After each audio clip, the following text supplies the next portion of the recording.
अब दोनों से थोड़ी-सी अलग स्थिति है छत्तीसगढ़ की। यहाँ का माहौल अलग है, लोग अलग हैं, मुद्दे अलग हैं। कैसे क्या संभावनाएँ देखते हैं यहाँ और किन मुद्दों पर पार्टी चुनाव लड़ेगी अब? देखो, पूरे देश में आप कहीं पे भी चले जाओ, मुद्दे एक ही हैं, लोग एक हैं, बेसिक मुद्दे वही हैं। कई बारी हमको लगता है जब हम बाहर से देखते हैं कि यहाँ का मुद्दा अलग है, पर आप एक किसी भी गाँव छोटी जगह पे चले जाओ, वहाँ पे एक जनता से पूछो कि भाई आपको क्या 3-4 चीज़ें हैं जो सरकार से चाहिए? वो कहेगा कि मेरे बच्चे के लिए स्कूल बनवा दो यार, मैं तो उसको प्राइवेट स्कूल नहीं पढ़ा सकता, तो वो स्कूल की डिमांड करेगा।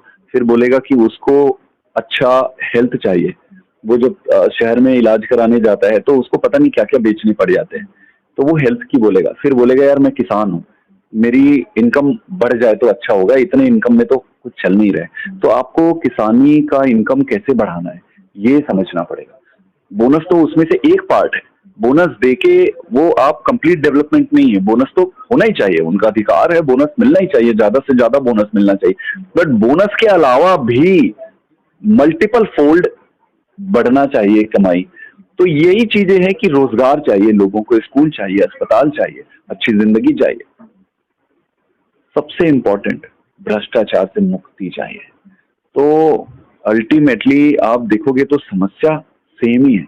आप चाहे गुजरात चले जाओ, वहाँ के स्कूल की हालत ऐसे ही है। हमको दूर से लगता होगा कि यार पता नहीं क्या ही गुजरात होगा। आप मैं सारे जितने भी आपको देख सुन रहे हैं, मैं सबको कहना चाहता हूँ कि आप कुछ दिन गुजरात में ज़रूर गुजारो। उससे क्या होगा ना, जितना ये मिसकंसेप्शन है ना, वो टूट जाएगा, जो भ्रम फैला हुआ है। स्कूल की समस्या, अस्पताल की समस्या, बेरोजगारी की समस्या, मिनिमम वेजेस छत्तीसगढ़ से भी ज्यादा 200-200 रुपए वहां पे डेली मिलता है। 6,000 में कोई जिंदगी चलती है किसी की? ये समस्या मेरे हिसाब से, आपका पहला क्वेश्चन था, समस्या सेम है, चैलेंजेस सेम है। तो मेरे हिसाब से तो हम इन्हीं मुद्दों पे जाएंगे सीधे सीधे। अच्छा, आप छत्तीसगढ़ में बिलासपुर के पास छोटे से शहर लोरमी से आते हैं, किसान परिवार से संबंध रखते हैं। वर्तमान जो मुख्यमंत्री हैं, उन्होंने भी अपने आप को किसान पुत्र की तरह और किसान की तरह प्रोजेक्ट किया। क्या आप इस वर्तमान मुख्यमंत्री को किस तरह से आंकते हैं? किसानों के लिए जो उन्होंने घोषणाएं की, क्या वो पूरी हुई हैं?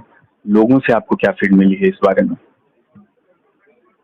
देखो, किसान का बेटा होना, किसान का हितैषी होना जरूरी नहीं है। आप आप किसान का बेटा नहीं होकर भी किसान की सेवा कर सकते हो। तो किसान का बेटा बनने के लिए आपको दिखावा करने की जरूरत नहीं है। आपके जो कर्म होंगे, जो आप काम करोगे, उससे पता चलेगा कि आपके दिल में दर्द कितना है। आप अब उनको रेट करने का, देखो मैं ज्यादा किसी पे बोलना नहीं चाहता हूँ, हम ऐसे अपना डिस्ट्रैक्शन नहीं चाहते। हमारा पर्पस बड़ा फोकस्ड है, हमें स्कूल बनाना है, अस्पताल बनाना है, भ्रष्टाचार खत्म करना है। भूपेश बघेल जी से आप जाके ये पूछिए कि भाई भ्रष्टाचार में ये पूरी सरकार कितनी डूबी हुई है। ट्रांसफर, एक तो रोजगार नहीं मिलता, रोजगार मिलता भी है तो उसमें भ्रष्टाचार है। भ्रष्टाचार, सरकारी नौकरी लगने के बाद लोगों को पैसे देने पड़ते हैं। मेरे जान पहचान में एक मेरे रिश्तेदार थे, उन्होंने रिटन एग्जाम क्लियर कर लिया, इंटरव्यू दे लिया, सब क्लियर हो गया, लेकिन फिर फोन आता है कि यार इतना पैसा देना पड़ेगा। रेट बना हुआ है, कट बना हुआ है।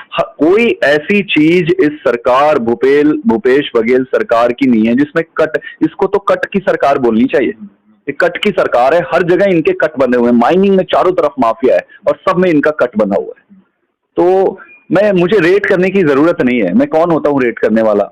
हम ऑर्डिनरी लोग हैं, हमें इनसे मतलब नहीं है, देश से मतलब है। जनता रेट करेगी और जनता रेट करके इनकी जो कट वाली जो सरकार है ना, उसको उसकी जगह पे पहुंचाएगी।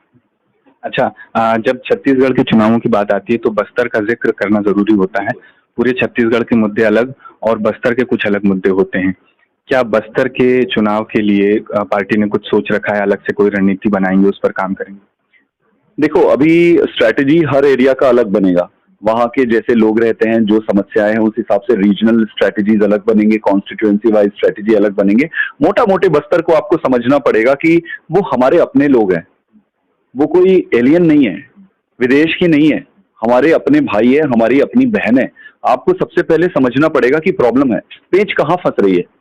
अगर आप एक सेंसिबल और ईमानदार सरकार बन के उनसे बात करोगे तो सारी समस्याओं का निदान हो जाएगा। आप एक अथॉरिटेटिव बन के जाके सिर्फ माइनिंग और खदान खोदने के लिए जब उनके पास जाओगे तो डिस्कनेक्ट तो होगा।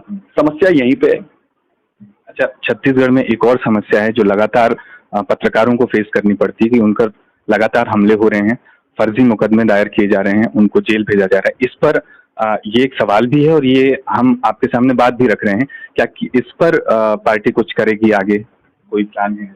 देखो, इस देश में सबसे इम्पोर्टेंट स्तंभों में से एक स्तंभ है पत्रकारिता, और अगर हमला हो रहा है इस पे इस तरीके से तो ये बहुत गलत बात है।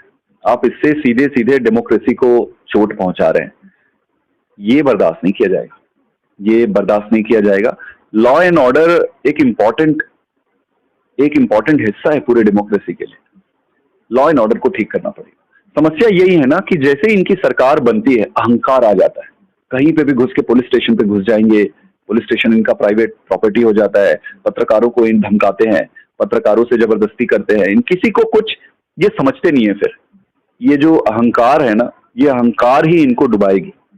और रहा सवाल हमारी पार्टी की सरकार बनने के बाद, हम लॉ एंड ऑर्डर को बहुत क्लीन और करप्शन से बाहर रखेंगे। जस्टिस सिस्टम प्रिवेल होगा, लॉ एंड ऑर्डर के बेसिस पे ही प्रिवेल होगा। आखिरी सवाल है कि 5वीं के बाद से शायद आप यहाँ रहे हैं, बिलासपुर में पूरी पढ़ाई की है आपने। कैसा लगता है जब लोरमी से निकल के कैम्ब्रिज तक जाते हैं और आपके अपने प्रदेश और अपने शहर की जिम्मेदारी जब आपको मिलती है, वो क्या अनुभूति है वो? देखो, जर्नी बहुत लंबी है, तो कोई अचानक सडन शिफ्ट कुछ नहीं है। तो ये भी ग्रेजुअल है। 6 साल से मैं पार्टी में काम कर रहा हूँ, तो देश के लिए दर्द है, देश के लिए। स्वाभाविक है, आप अपने घर आओगे तो थोड़ा वही गली है, ये होटल मैंने कई बार पहले देखा हुआ है, वो रोड जहाँ पे मैंने रैली की वो देखा हुआ है, यहीं बिलासपुर की गली में टूटे हुए चप्पल और सिकुड़े पेंट कमीज से जहाँ जहाँ आप घूमे हो वो याद आता है। बट जर्नी बहुत लंबी है, तो ये ग्रेजुअल है, ऐसा कोई सडन शिफ्ट नहीं है थिंकिंग में। तो नॉर्मल है, जिम्मेदारी है। बहुत शुक्रिया आपका, आपने कीमती समय निकाल, बहुत शुक्रिया।